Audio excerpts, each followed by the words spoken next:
Hello student. Welcome to Motola lab. पिछले video में आपने पढ़ा था कि जेनेटिक्स टर्मिनोलॉजी क्या होती है और वो किस चीज में यूज होती है। और आज हम पढ़ने वाला है कि मेंडल ने जो पी प्लांट के ऊपर काम किया था, तो कौन सा काम किया था, पी प्लांट उन्होंने क्यों चूज किया था और पी प्लांट के अंदर कौन से कैरेक्टरिस्टिक उन्होंने स्टडी किए थे। So let's see. तो सबसे पहली चीज है पी प्लांट। उसका साइंटिफिक नेम है पीजम सटाइवम।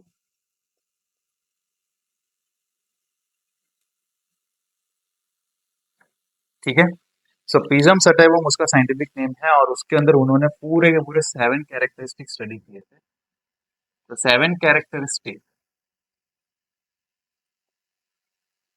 कौन कौन से थे वो देखते हैं। दोनों में से कैरेक्टर जो है तो वो एक थे डोमिनेंट था, दूसरा था वो रेसेसिव था। ओके। तो उसको याद रखने के लिए हमें थोड़ी बहुत पैर बनानी होगी और पैर के अंदर आप लोगों को पता होना चाहिए कि ये जो पैर है पूरी दो दो के पैर। लेट्स से फर्स्ट चीज अबाउट द सीड, सेकंड चीज about the pot, third thing is about the flower and fourth one is about the height. तो पहली चीज हम पढ़ रहे हैं that is the seed. Okay. तो सीड के लिए पहली चीज हम यूज कर रहे हैं that is the colour. The characteristic was studied by the Mendel, seed colour, then seed shape. Second thing was about the pod, that was pod color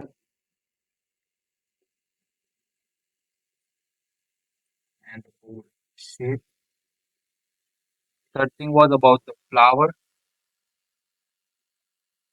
So first thing about the color of flower, and the second thing was about the position of flower, and the fourth one is the height। जैसा कि आप लोग देख रहे हैं कि मैंने ये सब कुछ पैर में बना दिया। सो यहाँ पर हम उसके डोमिनेंट ट्रेट लिखेंगे और रिसेसिव ट्रेट लिखेंगे। तो पहली चीज आती है सीड कलर। तो सीड कलर जो है वो सीड कलर अपना डोमिनेंट कौन सा रहेगा। तो सीड कलर अपना डोमिनेंट रहेगा येलो और रिसेसिव रहेगा that will be the green. तो आपको याद कैसे रखना है। तो याद रखने के लिए पहली चीज याद रखो S Y, that is the second. Okay. दूसरा याद रखना है that is the PG, ping. क्यों यूज करना है, कैसे यूज करना है वो भी दिखा दे। राइटिंग इज हियर ताकि आप लोगों को पता चल सके। ठीक है। PG and S. अभी हमें ये यूज करना है S for seed and Y for the yellow. तो सीड का सबसे पहला dominant colour will be the yellow. अभी सीड का शेप जो होगा डोमिनेंट होगा that will be the round और रेसेसिव होगा that will be the ring colour. दूसरा पॉड कलर। तो पॉड कलर जो होगा वो यहाँ पर ग्रीन होगा और यहाँ पर होगा येलो। तो एक चीज आप लोग याद रखोगे, बायोलॉजी में जब भी आप पढ़ते हो तो निमोनिक्स बनाना कैसे याद रखना बहुत अच्छी चीज है। और उसको वो आप अपनी स्टडी में कैसे इंक्लूड करते हो वो भी एक इम्पोर्टेंट चीज है। तो इधर आप लोग देख सकते हो कि यहाँ पर दोनों ग्रीन और येलो आ गए। पर कई बार एग्जाम में बच्चे भूल जाते हैं कि कैसे ये चीज करनी है। तो उसके लिए मैंने ये निमोनिक्स बनाया दैट इज द पीजी। मतलब पोर्ट के लिए जो कलर होगा dominant that will be the green और S Y that is second year, but for the seed and Y for the yellow. ठीक है ना। So it is this much easy. अभी पोर्ट का शेप होगा, so this is the full one, मतलब फुली हुई होगी। और रेसेसिव होगा that will be the constricted. Okay. तो आप जब भी बाजार में जाओ तो मम्मी को पूछना कि आप कैसे लेते हो, फुल या फिर कॉन्स्ट्रिक्टेड लेते हो। ठीक है ना। बाद में फ्लावर जो होता है उसका कलर कैसा रहेगा, पोजीशन रहेगा। फ्लावर जो है, फ्लावर का जो है, तो फ्लावर का जो कलर होगा that will be the purple and recessive होगा that will be the. Now the flower position, the position will be the axial will be the dominant and the terminal will be the recessive। अभी आप देखते हैं कि axial कहाँ पर होगा और टर्मिनल कैसे होगा। सो अगर हम ये पूरा का पूरा प्लांट ले लेते हैं और यहाँ से अगर एक ब्रांच निकली, तो यहाँ से अगर ये फ्लावर फूटता है, this is known as the axil. और अगर ये पूरी की पूरी ब्रांच ऐसे ले ली, इधर एक ब्रांच है और उसके टॉप पर अगर फूटता है फ्लावर, ग्रो करता है, तो उसको बोलेंगे हम terming. Okay. And the last but not least that is the height. तो हाइट के लिए हम यूज करने वाले हैं यहाँ पर टॉलनेस एंड द ड्वार्फ। ठीक है, सबके साइन देख लीजिए कैसी रहेगी साइन उसकी। सो येलो के लिए हम यूज करेंगे कैपिटल वाई, ग्रीन के लिए यूज करेंगे स्मॉल वाई।